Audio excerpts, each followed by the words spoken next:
First, this isn't an anti-Israel video, but so if you get very emotionally, if it's an emotional subject for you, I guess don't watch it. But I'm going to explain in very simple terms why I don't believe Israel as a state is going to last in the next decade or two. And it has nothing to do with whether Israel is good or bad or anything like that. It's just basically, I think, the sort of what works and doesn't work for city-states. So I think the first thing that you need for a city-state is something that other people want. And I want to talk about China. So China was starting to modernize, and then there were sort of problems where people wanted democracy. And so they protested in Tiananmen Square. And what did the CCP do? The Chinese government, basically killed a bunch of them. We still don't know because it was hidden. But let's just accept that it basically killed a lot of Chinese. But then the economy started doing very well. And then the government, although it didn't allow any news to come out about Tiananmen Square, people would ask Chinese, well, what about Tiananmen Square? And they'd always say, well, we don't care because we're doing well financially or economically. And that was, what the Chinese said at the time. So you had a state that did something horrible with violence politically, but yet the nation thrived beyond anybody's imagination. And why did it thrive? Because it provided a government and a system where people could economically grow. And I think that's true for any city-state, whether it's Greece or it's the US or England or whatever. If you offer something to people outside it that will get in, or people inside, well, because China itself, right, it's a bunch of provinces, so not everybody's the same there. So if you offer something that people want, they will look the other way, while a state might do some violent things as long as they are economically doing well. Same thing with Russia. Putin came in and, Russia was doing horribly in 1991, but after a few years, Putin really made the economy grow. So many Russians, the same thing. They're like, yeah, we don't like Putin. We think he's horrible. And this is before the current stuff. But they're like, yeah, but we're making money, so we don't care. So you had the Chinese making money, they didn't care. You had the Russians making money, they don't care. So we have Israel. So the question is, are Israelis making more money now? Will they make more money in the future? And what about everybody around them? What about the Palestinians in the West Bank or Gaza? What about in Lebanon, right? What about in Iran right now? So you have Israel's basically created 2 million refugees in Gaza, 1 million refugees in South Lebanon just the past few weeks, and then 3 million refugees probably in Iran.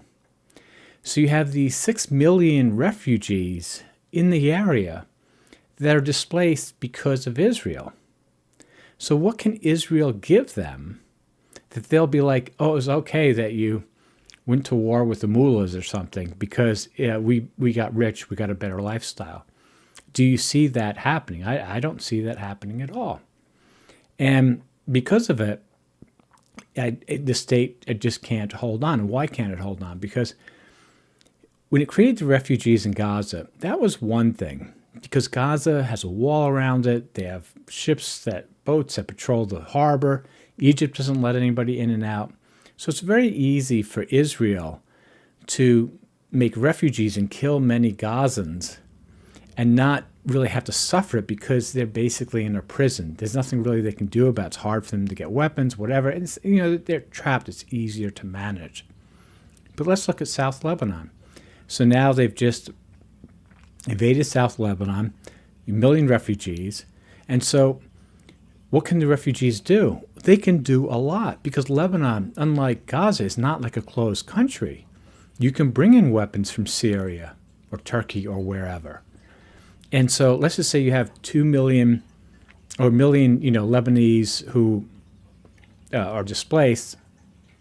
And we even just say, okay, 1% of them are going to get really mad and are going to want to fight Israel. Like, 1% of them will pick up a gun or they'll do something to help with the violence against Israel for what Israel did to them, which again took away a lot of their economic wealth, et cetera, et cetera. So 1% is 10,000. So you have 10,000 people now for the next few years, for wherever, that are just spending most of their time thinking about, how am I going to get back at Israel, who screwed me, right? Because again, Israel, I don't think is going to give them something that China gave, that the CCP gave the Chinese or Putin gave the Russians. Like, what's Israel going to do for these people? And so then if you look at Iran, it's the same thing. So you take 3 million people there. So what's 1%? That's 30,000. 30,000 people that might dedicate their life to just making you miserable. So how are you going to deal with that? And then you have Syria, the same thing. So Israel has nothing to offer other people. And it's, if you look at the numbers, it's taking the 1 million in South Lebanon and the 3 million in Iran. If you do the numbers, those people can move around the Middle East. Those people can attack any Israeli living or just operating in the country. They can attack them in Europe. They can attack them right in the going on vacation in Turkey or Crete or wherever. You've now created all these people that are out to get you.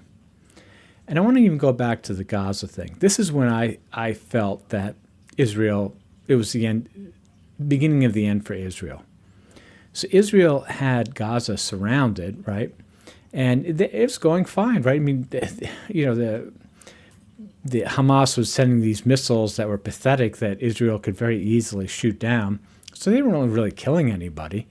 And I believe that the invasion, when they went over the border, which was based on incompetence from Israel, which when they went over the border, it's just to kidnap people because they wanted to get their own people out of jail. They didn't want to go kill a bunch of people. So that's a long and complex story. But let's even just forget that. Let's even just say that, Hamas is, totally evil. And, just buy into the whole Israeli narrative. Okay, they're totally evil. Israel needs to go in and, pummel them and take it out on the civilians and kill tens of thousands, hundreds of thousands, whatever. Let's even just accept that. If Israel couldn't afford to guard Gaza as a siege, how can they afford it as an occupation? Because now Israel has to occupy Gaza, right? They can't just leave it. Otherwise, Hamas will, rearm or just get stronger and stronger. They'll be backward again. So they couldn't afford to guard it properly. Now they're saying, okay, we're going to occupy you. While going into Lebanon, trying to occupy southern Lebanon, where again, those people can move around freely and attack, and do the same thing in Iran and Yemen. Remember, they've attacked Yemen's oil infrastructure, a lot of stuff in Yemen.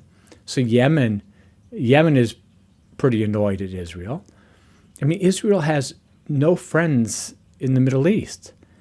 And the most important thing, the reason why I think Israel cannot survive, is we're running out of oil and gas, I believe, globally. And who has some oil and gas, even though it's running out? Well, Iran, Saudi Arabia, all the Middle Eastern countries, or most of the Middle Eastern countries. So they have oil, which the world wants. And what does Israel have? It doesn't have oil, which the world wants. So eventually, in a very, I know I'm simplifying a lot, but I think what's going to happen is the world is going to be, we need oil and gas from the Middle East. And Israel is annoying everybody. I'm putting it gently, right? It's just a real troublemaker. It's making us very inefficient for us to get oil and gas from the Middle East. So we need to get Israel stopping that so we can get this oil and gas that we want.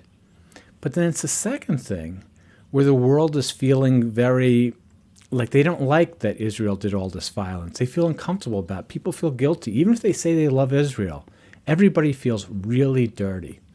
So as time goes on, people are going to be like, well, we have to blame. Like, why did we get here? Like, what explains why we got here where oil and gas is so expensive? And they're going to blame the Israelis. And it's not fully the Israelis' fault because the U.S. has been supporting them. And in some ways, the U.S. is a big drug dealer. In some ways, the U.S. is the total problem because it's U.S. that keeps giving them weapons, even though people in the U.S. can see that Israel has become sociopaths and psychotics.